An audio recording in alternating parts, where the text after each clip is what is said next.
Hei, salutare tuturor! Astăzi vom vorbi despre paralizia în timpul somnului. Ce este aceasta și cum poți ajunge să ai și tu una chiar în această seară?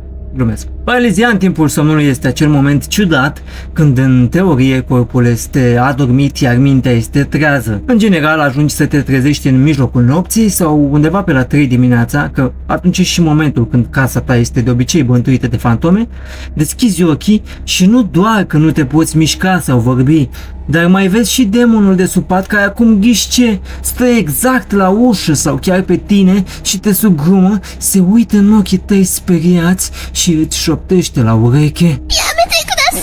Lăsând gluma la o parte, paralizia în timpul somnului, după cum indică și numele, este paralizia în timpul somnului și are loc de obicei în momentele în care ești foarte obosit și te pui la somn. Poate că ai avut și o zi super nașpa, cine știe, ideea este că mintea ta este foarte activă, iar corpul foarte obosit. Dacă nu ai avut o paralizie în timpul somnului până acum, stai liniștit, poate o să ai la un moment dat. Deși unii oameni descriu această experiență ca fiind una terifiantă, eu o descriu ca fiind o tranziție către un vis lucid. Pentru că da, poți să transformi această experiență și într-un vis lucid.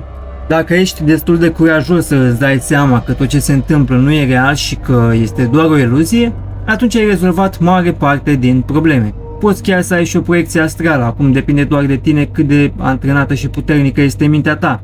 E ca atunci când personajele din Naruto sunt prinse într-un genjutsu și reușesc să iasă din el. Dar ca să poți să faci asta trebuie să fii avut cel puțin un vis lucid până acum.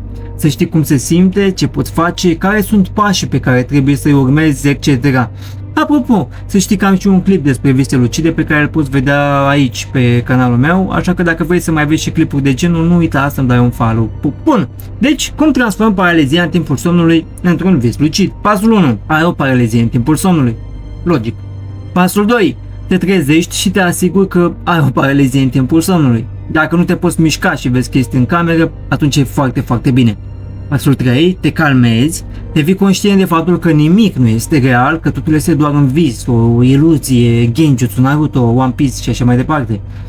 Iar pasul 4 și ultimul, pur și simplu îți imaginezi că zbori sau că te ridici. Dacă nu reușești să te ridici fizic cum o faci în mod normal, imaginează-ți că ai superputeri, că nu există putere malefică care să te țină în loc și că tu ești supereroul propriei tale povești și nu ar trebui să fie foarte greu, pentru că pe tărâmul viselor imaginația funcționează cel mai bine și aici poți manifesta tot ce îți dorești. E locul de joacă preferat al tuturor oamenilor de pe această planetă. Și cam atât. Dă-mi un follow dacă ești pasionat de această parte a vieții cu paralizia în timpul somnului sau cu vise lucide și proiecții astrale, pentru că acest canal este dedicat special genului acesta de content. Eu am fost Rebelite, pe data viitoare.